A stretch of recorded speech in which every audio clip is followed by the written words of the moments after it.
हो ही जाएगा, relax. Hello friends, doctor Manish है, consultant oral and maxillofacial surgeon. आपने मेरी बहुत सारी वीडियोस देखी होंगी। आज हम लोग बैठे हैं शाहाबाद के एक टॉवरिंग फिगर, सबसे ज़्यादा रिनाउंड फेमस डॉक्टर में से एक डॉक्टर बीके शुक्ला सर के साथ, जो कि कंसल्टेंट फिजिशियन एंड कार्डियोलॉजिस्ट है। तो आज हम लोग इनका एक वीडियो शूट करते हैं और देखते हैं कि कौन कौन सी बीमारियां जो कार्डियोलॉजी में जो है, जो हार्ट से रिलेटेड है, वो कॉमन पीपल को इफेक्ट करती हैं, किस तरह से हम इसको प्रिवेंट कर सकते हैं और किस तरह से एक होम डायग्नोसिस, एक बेसिक डायग्नोसिस जो होती है, वो कॉमन पीपल को पता चल जाए कि हाँ, ये समस्या जो है थोड़ी गंभीर है, हमें अर्ली टाइम पे फिजिशियन को अप्रोच करना चाहिए। तो सबसे पहले तो मैं चाहूँगा कि बीके शुक्ला सर अपना थोड़ा ब्रीफ एक इंट्रोडक्शन दे, एक लाइफ हिस्ट्री, कैसे क्यों डॉक्टर बने, कैसे बने, शुरुआत के दौर में जो मेडिकल कॉलेज में कैसे उनका एडमिशन हुआ और वहाँ पे क्या क्या गुजरा, एक थोड़ा सा, बिकॉज मुझे लगता है कि बहुत सारे ऐसे लोग होंगे इनके चाहने वाले जो चाहते होंगे कि BK Shukla sir actually real में क्या है, कैसे इनकी अपब्रिंगिंग हुई, कैसे यहाँ तक पहुँचे, उनको जानने में बहुत सारे लोगों को इंटरेस्ट होगा। तो over to you sir. Thank you, बहुत बहुत धन्यवाद। एक्चुअली मैं बता दूं, मैं बेसिकली रहने वाला यूपी बलिया का हूँ। मेरा बचपन वहाँ गुजरा। ओके। मेरे पिताजी यहाँ बिजली विभाग में कर्मचारी थे। आराम में। हाँ, तृतीय वर्ग कर्मचारी थे, हेड लाइनमैन थे। अच्छा। तो गांव में मैं जब पढ़ता था वहाँ, उस समय क्लास 5वीं तक मैंने वहाँ पढ़ाई की। तो मेरी दादी का आँख खराब था, वो बराबर कहती थी अच्छा। कि तू बड़ा होके डॉक्टर बन बे, तो अबे तोरे से आंख बनवाई। मीन्स कि अगर तुम डॉक्टर बनोगे तो तुम्ही से आंख बनवाना है। तो एक तो शुरुआत वहां हुई।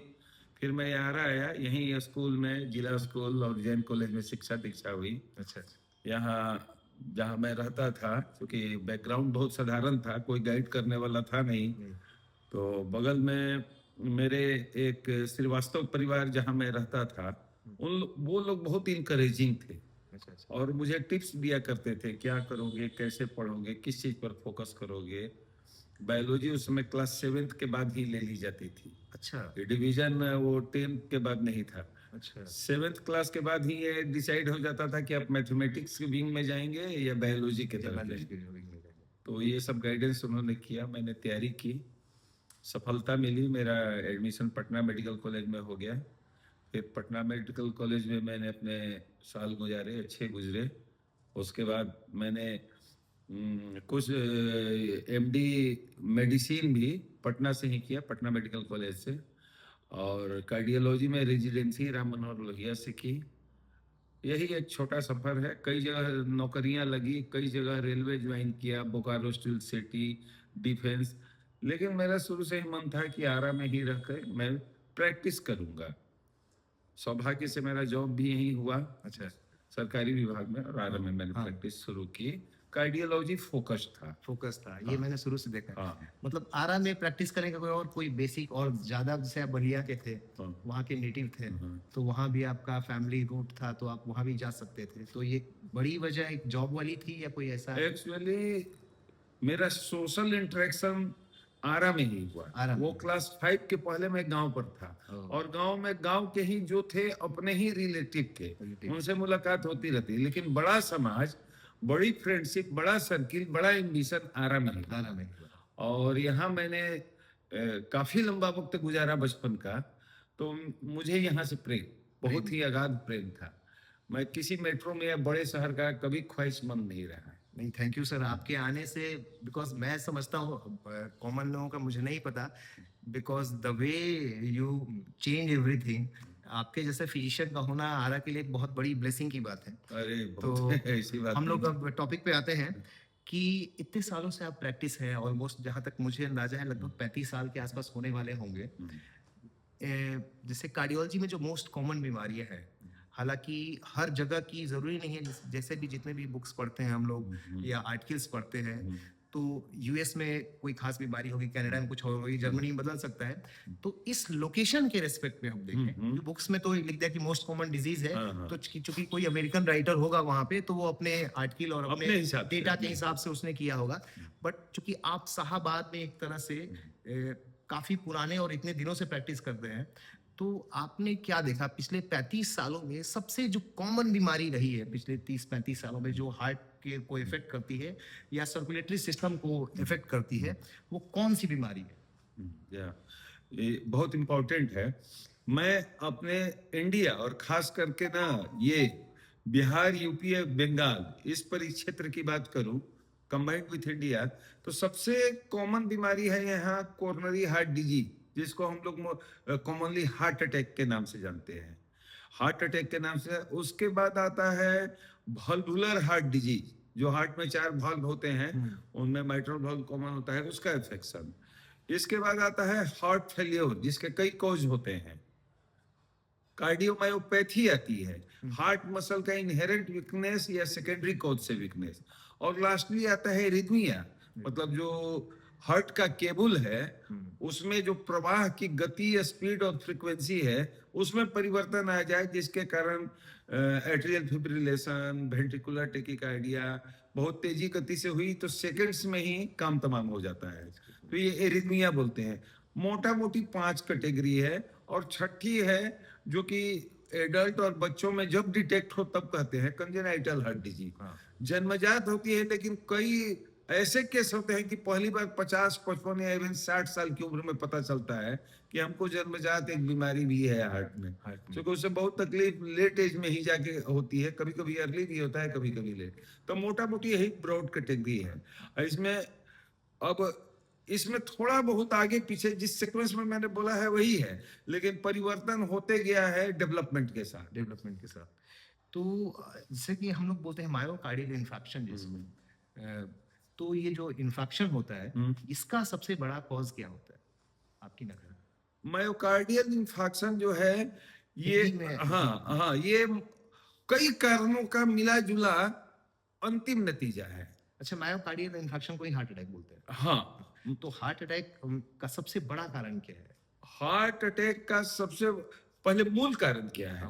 मूल कारण है कि हार्ट पूरे शरीर को खून सप्लाई करता है, लेकिन उसको भी खून सप्लाई ऑक्सीजनेशन चाहिए चलने, तो उसके लिए ना उसका सप्लाई कोरोनरी आर्टरी करती है, जो हार्ट से ही निकलती है।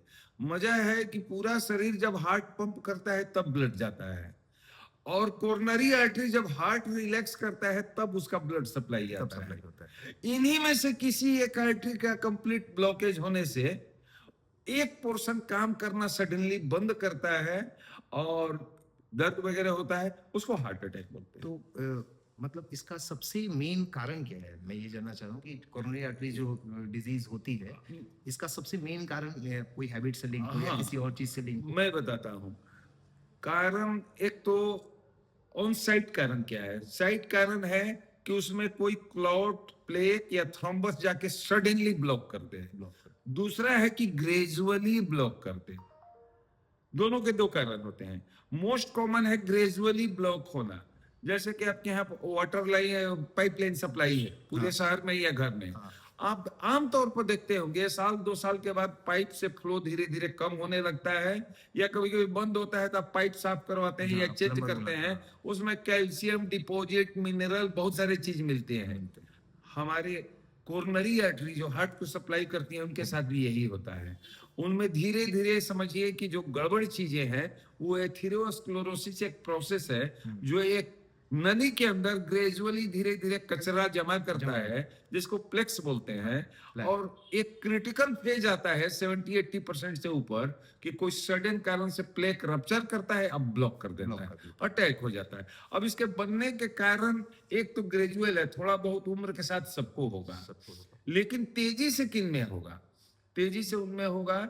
मेजर कॉज है डायबिटीज, हाइपरटेंशन, लिपिड जिसको हम लोग कोलेस्ट्रॉल, ट्राइग्लिसराइड और एलडीएल बोलते हैं, इनकी एबनॉर्मेलिटी, और इनको जन्म देने वाले और कारण जैसे कि poor life style, lack of sleep, नींद कम आना, पुअर एक्सरसाइज या मिनिमम शरीर को टोन अप करने के लिए एक्सरसाइज से मतलब मेरा कोई जिम जाने से नहीं है, जितना शरीर को पर डे एक्सर्ट होना चाहिए वो नहीं होता है।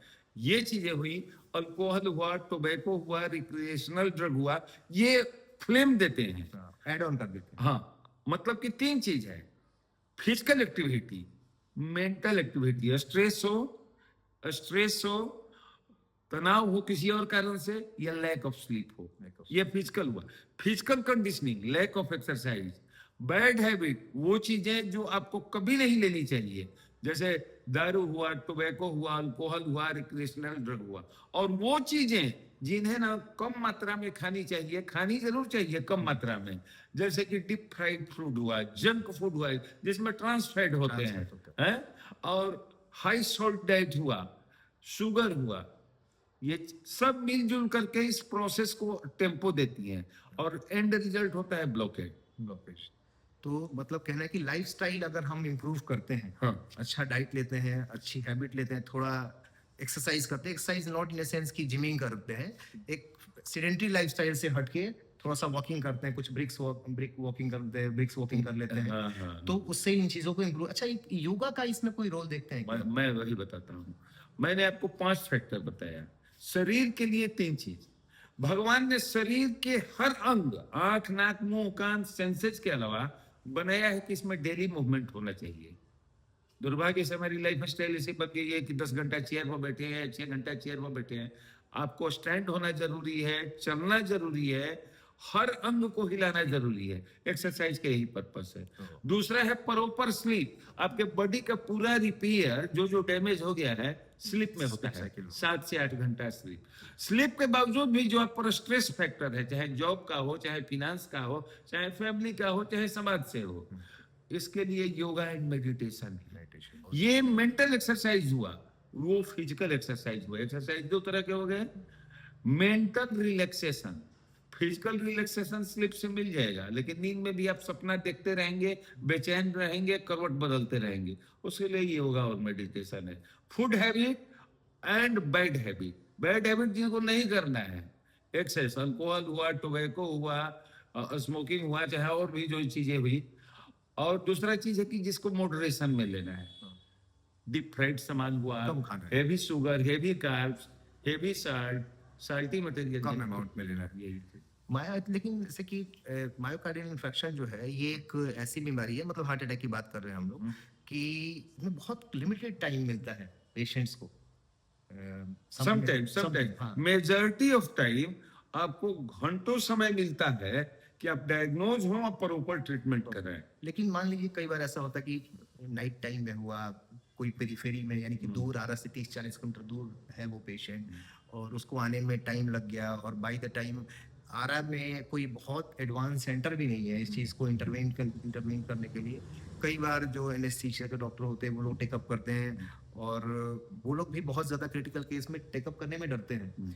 तो क्या हमारे पास कुछ ऐसा रेमेडी है, होम रेमेडी, या कुछ ग्रुप ऑफ ड्रग्स हैं जो जिसके घर में एक डरली पेशेंट हो, मान लें, जो ज़्यादा चांसेस रहते हैं कि हाँ, जैसे सर्दियों के दिन में थोड़ा और भी चांसेस बढ़ जाती हैं, तो कुछ ऐसे कॉम्बिनेशन ऑफ ड्रग या कुछ ऐसा ड्रग है जो अपने घर पे रखे और उनको इतनी बेसिक एजुकेशन दे दे हम लोग कि अगर इमरजेंसी है तो वो दवा कंज्यूम कर लें या ले लें? कुछ ऐसा कोई दवा है, कुछ ग्रुप ऑफ ड्रग्स हैं अपने पास क्या, इसको? देखिए, आपने जो सवाल किए पहले बहुत मुश्किल था।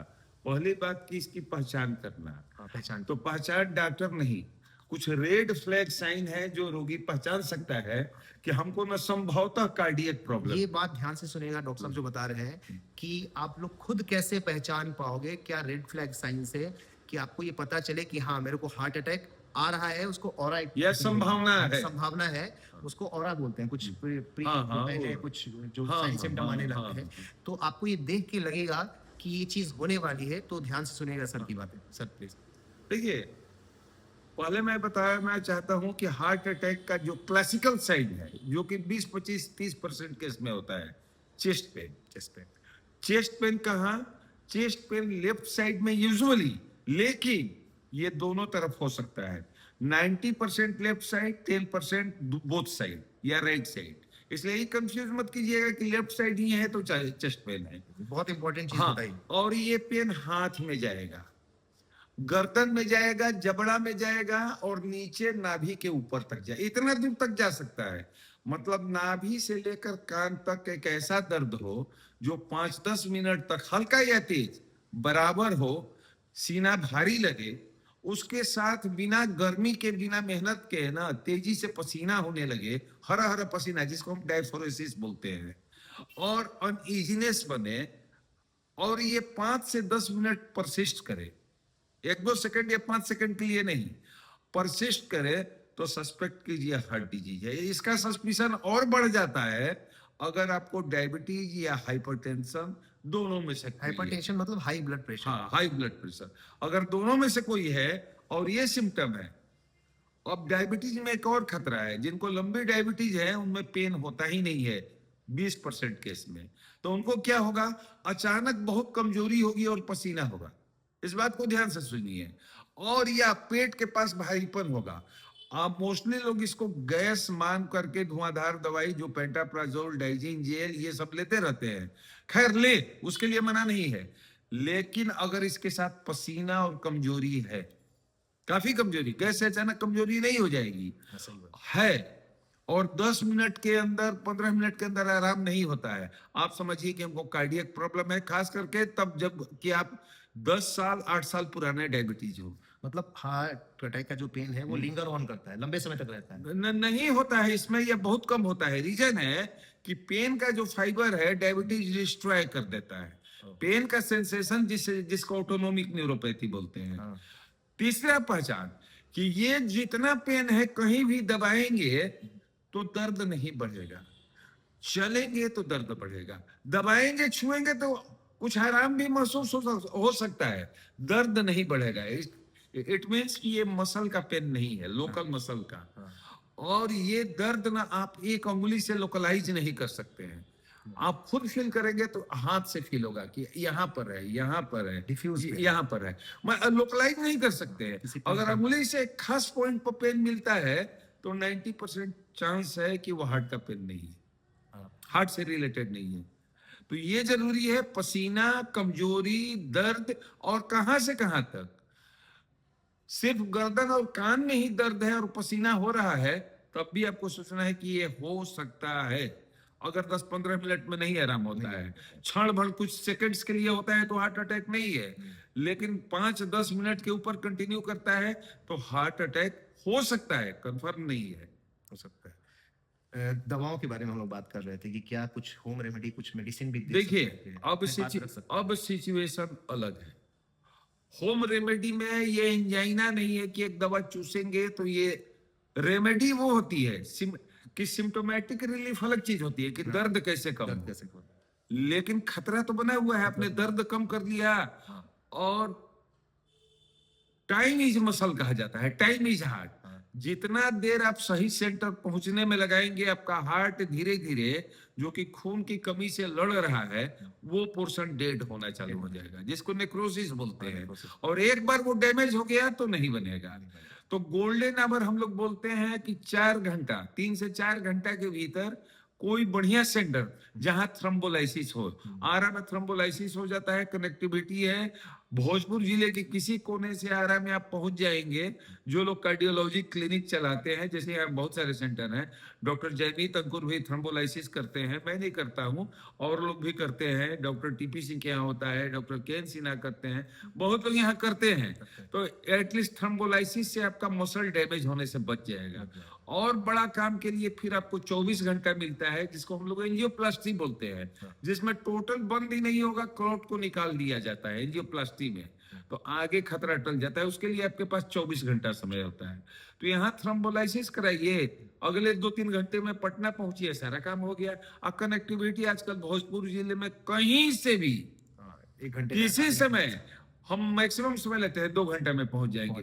अब इसके पहले क्यों इतना दौड़े भाई, रात को 2 बजे हो गया। हर गांव में आजकल जो भी वहां का प्रैक्टिशनर है ईसीजी रखे हुए हैं, वो ईसीजी कर लेगा। हो सकता है कि ईसीजी का उतना ज्ञान नहीं हो, आपको करके थमा देगा। ऑटोमेटिक इंटरप्रिटेशन जो कंप्यूटराइज आजकल ईसीजी में आ रहा है, ये 60% एक्यूरेट होता है, कई बार फॉल्स अलार्म दे देता है। अगर उस प्रैक्टिशनर का किसी डॉक्टर से संबंध है, वो व्हाट्सएप करेगा, तो हम लोग, मैं सबकी बात नहीं जानता हूं, लेकिन 2-3 लोगों को जानता हूं कि जिनसे संबंध है, उनका फोन आता है तो रात को उठा भी लेते हैं कि सर ईसीजी में क्या है, तो बता देते हैं कि नहीं रोको मत, ये हार्ट अटैक का है, यहाँ लेके आ रहा है, जाओ। अगर सिंपल बात है, एंजाइना है, तो हम लोग क्या करते हैं कि उनको एक दो दवा बता देते हैं जो कि लोग वहां रखे रहते हैं कि इसको दे दो, इसको खिला दो, उसमें सॉर्बिट्रेट है, आइसोडील है, जिसको जीभ के नीचे चूसा जाता है। लेकिन ये घर में रखने की चीज नहीं है। आप लोकल प्रैक्टिशनर से टाई अप रखिए, वो तुरंत दे देंगे और सही तरीके से दे देंगे। गलती से आपने 2-4 गोलियां कम या ज्यादा खा ली तो दूसरा लफड़ा हो जाता है। अच्छा, ये जैसे कि कई बार इस एरिया में जो रीजन है, चेस्ट वाला रीजन और नेक वाला, इसमें एक मसल पेन भी होता हाँ है। हाँ हाँ। तो डिफरेंशिएट कैसे करें? डिफरेंशिएट करना थोड़ा सा। देखिए, मसल पेन में लोकल टेंडरनेस होगा। जहां मान लीजिए कि ये मसल अफेक्टेड है, आप दबाएंगे दर्द तो होगा। दुखेगा। हार्ट पेन में दबाने से कोई अंतर नहीं पड़ेगा, जैसे बहुत है ध्यान वैसे से रहेगा। सुनिएगा आप लोग। दूसरी बात, मसल पेन है तो एक खास मूवमेंट से बढ़ेगा। मान लीजिए इसका है तो दाहिने बाएं, आगे झुकने, पीछे झुकने, गर्दन झुकाने, एक एक्टिविटी से मसल पेन बढ़ेगा। हार्ट का पेन सिर्फ बढ़ेगा या आराम भी हो सकता है किसी एक्टिविटी से? कभी कभी आराम होता है, क्योंकि यूजुअली एक्यूट होता है। Acute होता है। क्रोनिक पेन किसी किसी पोस्चर में थोड़ा आराम देगा, लेकिन दबाने पर डेफिनेट पेन होगा वो। Definite pain. और मूवमेंट, हार्ट अटैक में आप चलेंगे तो दर्द बढ़ना चालू हो जाएगा और उसका एरिया भी बढ़ता जाएगा। पहले यहाँ था, चलेंगे तो देखेंगे कि हाथ में भी उतर रहा है, गर्दन में भी जा रहा है, पेट की तरफ भी जा प्रोग्रेसिव रहा है। होगा। हाँ, और लोकल टेंडरनेस उसमें नहीं होगा। नहीं होगा, मतलब किसी पॉइंट पे आप दबाइएगा तो वो दर्द वहां पे नहीं आप एलिसिट कर पाएंगे, मतलब बता नहीं पाए कि यहीं पे एग्जैक्टली दर्द होगा। सही, और सही, सब- सही, वो सही। वेग पेन हर जगह होगा, सही इंटेंस बात। होगा, लेकिन वो सही। डिफ्यूज होगा। एकदम। एक और चीज, जैसे कई सारे लोगों को माइनर हार्ट अटैक आ चुके रहते हैं हाँ, पहले भी, हाँ, हाँ। उनको पता नहीं है। हाँ हाँ। तो वो कैसे पता करे, मतलब फिजिशियन के पास जाके कैसे पता कर सकते हैं कि हाँ, उनको हार्ट अटैक डेफिनेट, उनको पता चले कि हाँ हार्ट अटैक आया है उनको। ECG will tell, simple ECG, क्योंकि ना ECG खून में तो गड़बड़ी मिलेगा नहीं, एक्यूट है नहीं। एक्यूट है नहीं। ECG और इको, इको। ECG 90% लगभग एक्यूरेसी के साथ दे देगा, और जिस टेरिटरी में ECG में गड़बड़ी मिल रही है उसी को हम फिजिकली चेक करेंगे इको में, तो वहां मूवमेंट एबनॉर्मेलिटी मिल जाएगी। डबल जैसे कंफर्मेशन। दूसरा क्या है कि मान लीजिए कि किसी को हार्ट अटैक आया हुआ है पहले, हाँ। उसको पता चल चुका है, हाँ। अब वो फर्दर ना आए, हाँ। उसको प्रिवेंट कैसे करे, पहला चीज। दूसरी चीज, क्या वो जो डैमेज हो चुका है वो किसी तरीके से रिवर्स हो सकता है क्या? नहीं, इसीलिए बोलते हैं टाइम इज मसल। टाइम। जो समय रहते हुए मसल डैमेज हो गया वो रीजनरेट नहीं करता है। जैसे हमारा स्किन कट गया तो रीजनरेट कर लेगा है, और जैसे हमारे बाल हैं ग्रो कर जाते हैं। लेकिन कुछ अंग हैं, जैसे ब्रेन का जो पोर्शन डैमेज हो गया फॉरएवर। बाकी अंग कंपनसेट करता है अपना स्ट्रेंथ बढ़ा के। हार्ट में जो पोर्शन डैमेज हो गया वो डैमेज हो गया, थोड़ा बहुत आगे अगर आप बढ़िया से रहते हैं तो बाकी पोर्शन उसके वर्क को कंपनसेट करते हैं, रिप्लेस नहीं कर पाते। रिप्लेस नहीं कर पाते, हाँ। कंपनसेट करते। तो ये बहुत इंपॉर्टेंट चीज है कि आप अर्ली डायग्नोसिस इसमें बहुत इंपॉर्टेंट है, बहुत बहुत ज्यादा इंपॉर्टेंट है, ताकि बाद में कोई सर्जिकल इंटरवेंशन भी अगर करना हो तो वो हो पाए। तो ये बहुत ही इंपॉर्टेंट चीज है। अच्छा, आप इससे आगे बढ़ते हैं। बच्चों में जो बहुत कॉमन डिजीज आजकल बच्चों में बहुत ज्यादा बढ़ रहा है, जो एट्रियल या वेंट्रिकल सेप्टल डिफेक्ट होता है, VSD या ASD जिसको बोलते हैं हम लोग। तो VSD ASD में तो आई थिंक शुरू में कोई दिक्कत नहीं होती है। बच्चों में जब VSD होती है तो कैसे पता चले किसी आम आदमी को कि ये जो VSD डिफेक्ट है, मतलब चूंकि हार्ट में क्या होता है कि हार्ट में बहुत सारे चेंबर्स होते हैं, और एक चेंबर से दूसरे चेंबर में जाने के लिए कुछ फ्लैप्स होते हैं। आपने देखा होगा, किसी आइडिया लग जाएगा, गूगल करिएगा तो उन फ्लैप्स में अगर डिफेक्ट आता है तो उसके नाम के हिसाब से ये बीमारी ASD या VSD होती है। वेंट्रिकुलर सेप्टल डिफेक्ट बोलते हैं। मेनली वेंट्रिकुलर सेप्टल डिफेक्ट ज्यादा थोड़ा प्रॉब्लमेटिक होता है। तो VSD किस लेवल का है, कैसे पता चले कि इसमें सर्जरी करानी जरूरी है या इसको हम लोग और लिंगर ऑन कर सकते हैं? ये साइज पे डिपेंड करता है उस छेद के या डिफेक्ट के, या डिपेंड करता है सिम्टम? नहीं, आपने VSD के बारे में हाँ, पूछा VSD है। देखिए, VSD का नाम ही है वेंट्रिकुलर सेप्टल डिफेक्ट। हार्ट में दो चेंबर हुए, पंपिंग चेंबर, एक लेफ्ट वेंट्रिकल एक राइट वेंट्रिकल, बीच में पार्टीशन है इंटर वेंट्रिकुलर सेप्टम, बीच में उन दोनों के बीच होल होगा। तो जो पंप ब्लड है सप्लाई में न जाने के कुछ लीक करके ना दूसरे वेंट्रिकल में चला जाएगा। तो एक तो हार्ट की कैपेसिटी घट गई, और दूसरे हार्ट में दूसरे चेंबर का लोड बढ़ गया। तकलीफ क्या होता है, पहले ये बता दें कि शुरू में तकलीफ होगा, अगर बहुत छोटा है तो कोई तकलीफ नहीं, कोई सिम्टम नहीं, डॉक्टर के यहाँ जाएगा, स्कल्टेट करेंगे, तुरंत पता लग जाएगा कि इसको VSD है VSD या सस्पिशन हो इसके जाएगा हार्ट में कोई VSD। छेद है। अगर छोटा है तो, अगर बड़ा है तो ना लोड बढ़ जाएगा, इधर आवाज कम हो जाएगी, लोड बढ़ जाएगा, तो बच्चे को बार बार खांसी, सर्दी, हाँफ और धड़कन और कभी कभी बेहोशी ये ध्यान से सुनिएगा, खांसी, सर्दी, हाँफ और बार-बार अगर होना। किस उम्र के बच्चों में ये दिखना शुरू हो जाता है? सिंस बर्थ सिंस बर्थ से एडल्टहुड तक Adulthood वो बराबर रहेगा। बार बढ़ते बार जाएगा। अगर खांसी होती है बच्चे को हाँ। तो अच्छे किसी पेडिट्रिशियन से कंसल्ट करें, अच्छे से उम्र के हिसाब से होता है, बच्चे को बार बार खांसी हो, दूध नहीं पीना चाहे, वजन नहीं बढ़ रहा है, रुक रुक के दूध पीता है, छोड़ छोड़ के। हाँ, माइलस्टोन डिले होता हो, हाँ। और यह मरमर मिले। हर बच्चा एक उम्र में कुछ खास चीजें अचीव करता है, जैसे चलना, पेन हाँ, पकड़ना, हाँ। तो इसको माइलस्टोन बोलते हैं बेसिकली। तो उसमें भी अगर डिले होता है तो आप किसी अच्छे पेडिट्रिशियन के पास चाहिए। प्राइमरी तो पेडिट्रिशियन ही हाँ, डायग्नोस हाँ, करता है, उसके बाद अगर जरूरत हो रहा है तो वो किसी कंसल्टेंट जो कार्डियोलॉजिस्ट होते हैं उनके पास, या तो मतलब सर्जरी वाले होंगे या मेडिसिन वाले भी हो सकते हैं।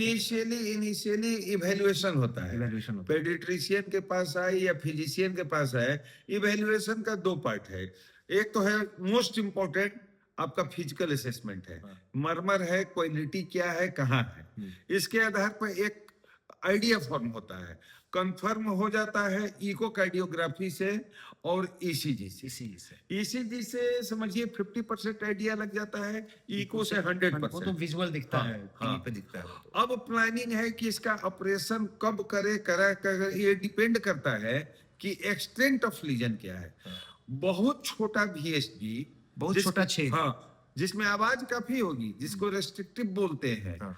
और मस्कुलर पोर्शन का है, हाँ। वो ऑटोमेटिक 4 से 6 महीने या साल भर में हील भी कर जाता मतलब है। हम लोग को ऐसा 10% 15% केस में होता है। किस्म होता है। उससे बड़ा होता है कि एसिम्प्टोमेटिक होता है, बहुत छोटा होता है, हार्ट में लोड नहीं होता है, उसको हम लोग में 2 साल 3 साल तक सीरियली फॉलो करते हैं। मतलब कुछ साइज हाँ, कितने मिलीमीटर तक का हम size? बता दे रहे हैं, 1 to 2 mm साइज का अगर है हाँ।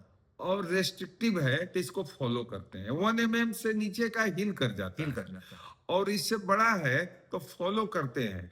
अगर ना उसको रिपेयर भी करना होता है तो हम लोग 4-5 साल की उम्र के बाद ही करते हैं, ताकि उसके हार्ट का साइज डेवलप कर जाए, हाँ, सही एक सफिशिएंट साइज डेवलप हो जाए, ताकि वो होल फिर स्ट्रेच होके रिकर न कर जाए। सही। हाँ, एक एज होता है जो कि मुझसे बेहतर आपको कार्डियोथोरेसिक सर्जन बताएंगे, मैं मोटा मोटी आइडिया दे रहा हूँ। और तीसरा चीज होता है कि कभी कभी ये कॉम्प्लेक्स होता है, जैसे फेलोस्टेट्रोलॉजी, जिसमें वो अकेले नहीं होता है, उसके भाई बंधु होते हैं।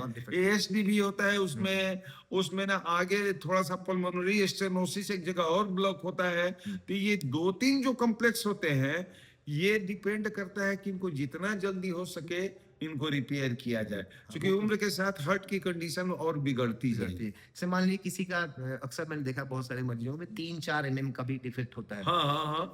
उस डिफेक्ट को कब सर्जरी के लिए जानी चाहिए, या सिम्टम के आधार पर? अगर बड़ा है तो वो तो कभी भी हम लोग जा सकते हैं। रूट है कि एक तो हम ना ओपन हार्ट सर्जरी करें, और लोकेशन और साइज पर डिपेंड करता है कि हम ट्रांस कैथेटर वहां कोई डिवाइस फिट करें। हाँ, 2 तरीके का होता है, लेकिन ये डिपेंड करता है कि किसके लिए सूटेबल है। सुटेबल है, पोजीशन उसका है, उस पर भी डिपेंड करता है। पोजीशन, साइज, अगर बहुत एओर्टा के नजदीक है तो दूसरा डैमेज हो जाएगा। साइज होना चाहिए, उसका मार्जिन मिलना चाहिए, कि डिवाइस लगाए तो उसको ना सेट होने के लिए मार्जिन चाहिए। अगर फ्री मार्जिन नहीं है तो उसको पैच रिपेयर ही करना होगा। तो ये डिपेंड करता है, ये नहीं है कि हम ये कराएंगे ये नहीं कराएंगे, ये डिपेंड करता है कि आपका पैथोलॉजी कैसा है। कार्डियोलॉजिस्ट आपको देख के डिटेल बताएंगे। हाँ। So thank you very much. आज का सेशन, अभी बहुत सारे सवाल बाकी है, आई थिंक और भी बहुत सारी चीजों पे चर्चा हो सकती है किसी और दिन, कभी और कोई और सवाल आपके मन में हो तो आप मुझे व्हाट्सएप करते रहिएगा। आपको नंबर पता है 7004256747। ये नंबर है जिस पे आप लोग मैसेज करके मुझसे सवाल पूछ सकते हैं, और कार्डियोलॉजी से रिगार्डिंग कुछ होगा तो फिर हम लोग वीडियो बनाएंगे कुछ दिनों बाद। किसी और डिसिप्लिन से रिगार्डिंग कोई क्वेश्चन हो, पीडियाट्रिक न्यूरोलॉजी हो सकता है, ऑब्स गायनी हो सकता है, डेंटिस्ट्री हो सकता है, फेस सर्जरी हो सकता है, ENT हो सकता है, जो भी आपको कंसर्न है, ऑर्थोपेडिक हो सकता है, तो हम लोग और जल्दी ही मिलेंगे किसी और नए चहेते डॉक्टर के साथ जो आप लोगों के चहेते हैं, एक लास्ट क्वेश्चन सर जानते जाते मैं पूछना चाहता हूँ, ये बहुत इंपॉर्टेंट है बिकॉज आपका practice of span, life span जो है बहुत लंबा हो गया है। आप जब आए होंगे प्रैक्टिस में तो पेशेंट डॉक्टर जो रिलेशनशिप था वो एक ट्रांजिशन फेज में था, जो उसके पहले मतलब 70s 80s तक, 90s के बाद जो चेंज हुआ, तो आप इसमें कैसे देखते हैं कि सोसाइटी के साथ डॉक्टर्स का रिलेशन जो बदला है वो कितना बदला है, क्या बदला है, और क्या इसका सबसे बड़ा रीजन है, और तीसरा इसी में कि कैसे इसको प्रिवेंट कर सकते हैं जो डिटोरिएशन हो रहा है उसमें। देखिए, हम लोगों के यहाँ हम लोगों ने सीखा अपने गुरुओं से, जो कि जैसे डॉक्टर शिव नारायण सिंह थे जो बिहार के नामी थे, डॉक्टर सीपी ठाकुर थे, डॉक्टर गोपाल प्रसाद सिन्हा थे, डॉक्टर विजय प्रकाश जी हैं। हम लोगों ने वार्ड में इंटरेक्शन देखा उनका पेशेंट से।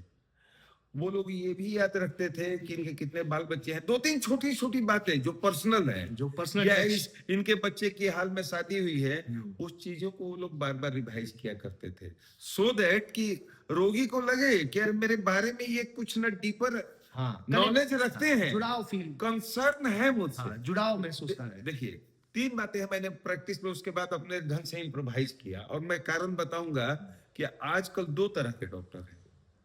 एक जिनके यहाँ आए दिन बाताबाती हो जाती है, रोगी का ट्रस्ट नहीं बनता है, नए जनरेशन के डॉक्टर्स के लिए भी बहुत बड़ी ना मैं उन्हीं के लिए बोल रहा हूँ, और आप ही के लिए नहीं। तो आप शुरू से पहली बात थी कि आप अपने काम पर ध्यान दीजिए, पैसा और रिजल्ट पर ध्यान मत दीजिए। काम पर अगर आप फेल भी करते हैं, अगर काम आपने ईमानदारी से किया है, जो दिखता है, ये बहुत जरूरी है। आपका एफर्ट दिखना चाहिए, पेशेंट दिखना चाहिए, मन में नहीं, आंख से दिखना चाहिए। रोगी को कभी आपसे शिकायत नहीं होगी। दूसरी बात कि उसके निजी समस्याओं को समझ के कुछ उसको ना पैसे में या सुविधा में या बोली से कुछ राहत पहुंचाएंगे तो आपसे जुड़ेगा, और जुड़ेगा तो जल्दी हटेगा नहीं भाई साहब, आप हटाते रहेंगे वो नहीं हटेगा। ये मैंने देखा है। आज यहाँ मेरे पास 3 तरह के डॉक्टर हैं। मैं इसी समाज में हूँ जहाँ की रोज झगड़ा हो रहा है, और आज 35 साल हो गया। 2-3 बार छोड़ दीजिए कि कंफ्यूजन में किसी लोगों ने कुछ बोला है जिसका मैंने जवाब नहीं दिया है, जिसके लिए उन्होंने खुद आके माफी भी मांगी है। कोई मेरे यहाँ बड़ी घटना नहीं हुई। मैं भगवान का शुक्रगुजार हूँ और अपने रोगियों का शुक्रगुजार हूँ कि उन्होंने मेरी इज्जत बचाए रखी। लेकिन इसमें दोनों का हाथ है। उन्होंने इज्जत दिया तो मैंने उनके सम्मान की रक्षा की। बहुत सही, बस यही चीज है। तो मुझे लगता है ये बात ये बहुत इंपॉर्टेंट है। आप किताब पढ़ने के बजाय बहुत अच्छी अच्छी किताबें हैं, चाहे वीडियो चैनल्स भी हैं, इवन यूट्यूब पर है, कि रिलेशन बनाने का 3 चीज है। आपकी सच्चाई, रोगी लाख अनपढ़ हो, आपकी सच्चाई को वो भूल नहीं सकता है और पहचानने में चूक नहीं होगी, पहचान लेता है। और लाख जाहिल अनपढ़ रोगी हो, आप गलत कुछ करेंगे वो भी वो जान लेगा और आपको कभी माफ नहीं करेगा, कभी माफ नहीं करेगा, क्योंकि वो आंखों में दिख जाता है। 2-3 बार आप धोखा दे सकते हैं, बार बार नहीं दे सकते हैं। मेरा ये और स्पेशली वैसे डॉक्टर्स जो कि इमरजेंसी को ज्यादा डील करते हैं, उनको ज्यादा पेशेंस होना थोड़ा, और सवाल जीना और मरना तो हमारे हाथ में नहीं है, मेहनत हमारे हाथ में है, और मेहनत भाई साहब दिखता है। हो सकता है कभी कोई कुछ ना समझ अनजान लोग 1-2 घटनाएं हो जाए, 90% लोग ना वही लोग ही आके गलत लोगों को प्रिवेंट करते हैं कि डॉक्टर साहब ने तो पूरा मेहनत किया है, आप बेकार में बोल रहे हैं। हम लोगों ने भी बात सुनी है, लेकिन कुछ घंटे के लिए, इसके बाद उसी के गार्जियन आके माफी मांग गए हैं और उसको समझाया है, डांटा है। एक और चीज इसके रिगार्डिंग मैं भूल गया था उस टाइम से, मीडिया का जो रोल है, ये भी मुझे लगता है कि डॉक्टर कैसा फिगर होता है, जो कि मोस्टली लोग जिस शहर में डॉक्टर प्रैक्टिस कर रहा होता है, अगर अच्छी प्रैक्टिस तो उसको सारे लोग लगभग जानते हैं, काफी सारे लोग जानते हैं। तो मतलब कुछ भी अगर मिसहैप होता है तो मीडिया कई बार दोनों साइड के वर्जन को नहीं दिखाता, इक्वली नहीं दिखाता। ये भी एक बड़ा कंफ्यूजन क्रिएट करता है पेशेंट्स के, क्योंकि बहुत सारे मुझे लगता है कि मीडिया बंधु ऐसा नहीं कि जानबूझ के करते हैं, शायद मुझे लगता है ट्रेनिंग की कमी है कि मीडिया को कितना रिस्पॉन्सिबल होना चाहिए। क्योंकि आपने कहीं से डिग्री ले ली, कुछ भी जो भी है, लेकिन एक होता है कि ट्रेनिंग सोसाइटी में आपका बहुत इंपॉर्टेंट रोल है। तो दोनों तरह बैलेंस होना चाहिए। और दूसरा एक न्यूट्रल, आप एक न्यूट्रल अपना ओपिनियन दीजिए, न्यूट्रल दीजिए, आप दोनों की सुनिए, और न्यूट्रल बन के देखिए, न्यूट्रल बन के। ये एक ना मीडिया ट्रायल में अगर आप ट्रायले ले रहे हैं तो निष्पक्ष जज बन के कीजिए। मीडिया ट्रायल इसको बोलिए। हाँ, मीडिया दोनों पक्ष के गुण दोष को दिखाया, हाँ। लेकिन जब आप ना जज की कुर्सी मीडिया जज बनते हैं, हाँ। तो आप न्यूट्रल, जैसे एडिटोरियल लिखा जाता है अखबार का, बहुत सारे न्यूज बहुत होता है, लेकिन अखबार का एडिटोरियल हाँ, निष्पक्ष माना जाता उसकी है। हाँ उसके अखबार की हाँ। जो मतलब जो भी उसका क्रेडिबिलिटी है हाँ, वो एडिटोरियल एडिटोरियल से पता चलता है। न्यूज से नहीं, एडिटोरियल से। मुझे लगता है कि हेल्थ एक ऐसा इशू जिसको जो सेंसेशन बनाने से क्या होता है कि देखिए अल्टीमेटली ये एक डॉक्टर पेशेंट रिलेशनशिप ऐसा है, एस्पेक्ट है जो कि मतलब समाज के लिए इंडिस्पेंसिबल है। समाज डॉक्टर के बिना रह ही नहीं सकता और डॉक्टर को भी समाज का ही अंग है। तो मुझे लगता है कि सावधानी जो बरतना। गलत चीज है उसको बिल्कुल पॉइंट आउट करिए और उसको रेक्टिफाई होना चाहिए, लेकिन जो सही चीज है और सही परिप्रेक्ष्य में उसको दिखाना जाना बहुत जरूरी है। और खास करके अगर किसी डॉक्टर, डिग्री वाले डॉक्टर के साथ कुछ होता है तो उनका भी एक वर्जन वो जरूर दिखाना जाए ताकि पब्लिक को सही चीज पता चले। सही। क्योंकि मुझे नहीं लगता कोई डॉक्टर जो भी जेन्युइन है वो जानबूझ के कोई गलत काम करेगा। स्पेशली मतलब देखिए फाइनेंशियल एस्पेक्ट में मान सकता हूँ एक बार, क्योंकि वो पर्सन टू पर्सन वेरी करता हाँ, है। सही बात। कुछ लोग पैसे के लिए ग्रीडी हो सकते हैं, इसको डिनाई करना काम कोई गलत नहीं हाँ, करेगा। लेकिन कोई जान के किसी पेशेंट को हार्म करे ये तो मतलब मुझे लगता है बुरे सपने में भी कोई सोचेगा नहीं। अपने पांव पर कुल्हाड़ी मारना है, खिलाड़ी मारना है आपकी क्रेडिबिलिटी खत्म हो जाएगी, जाएगी। आपके पास आएगा कौन? ये मुझे लगता है मीडिया वालों बंधुओं को भी जरूर सोचना चाहिए। So thank you very much sir, बहुत अच्छा लगा आपसे बात करके। और हम लोगों का ये बहुत अच्छी किस्मत है, लकी है हम लोग कि सर जैसा फिजिशियन आरा में है। I am not saying because I am his junior, honestly speaking from very first day I respect him, because मुझे पता है कि सर की जो नॉलेज है ये आरा का शादी कोई डॉक्टर होगा जो नहीं जानता होगा कि जो लेवल ऑफ नॉलेज सर के पास है। एक और चीज बहुत महत्वपूर्ण जो मैंने मार्क की थी एक दिन जब मैं चाय पी रहा था नीचे सर, तो इस उम्र में भी सर जितनी भी जैसे अमेरिकन सोसाइटी ऑफ कार्डियोलॉजी या जो भी कार्डियोलॉजी सोसाइटी है इंडिया में भी है, जो भी है सबसे जुड़े हुए हैं। और जो सीखने की जो ललक होती है मैंने यंग लोगों में उतना कम देखा है जितना सर में आज भी है। ये बहुत इंपॉर्टेंट चीज है, बिकॉज आप रिलेवेंट तभी बने रह सकते हैं सर जब आप समय के साथ अपडेट होते रहे। तो ये मैंने बहुत कम लोगों में देखा है। इवन ऑनेस्टली स्पीकिंग सर बहुत सारे एकेडमिक्स में भी हम लोग जो जहाँ जाते हैं बहुत सारे लोगों में समय के साथ ये चीजें मर जाती है। जो जील सर में आज जो फायर बची हुई है आज भी, ये आरा के लिए बहुत किस्मत की बात है। So thank you very much sir. धन्यवाद सर, आप सबको भी प्रणाम। Thank you sir.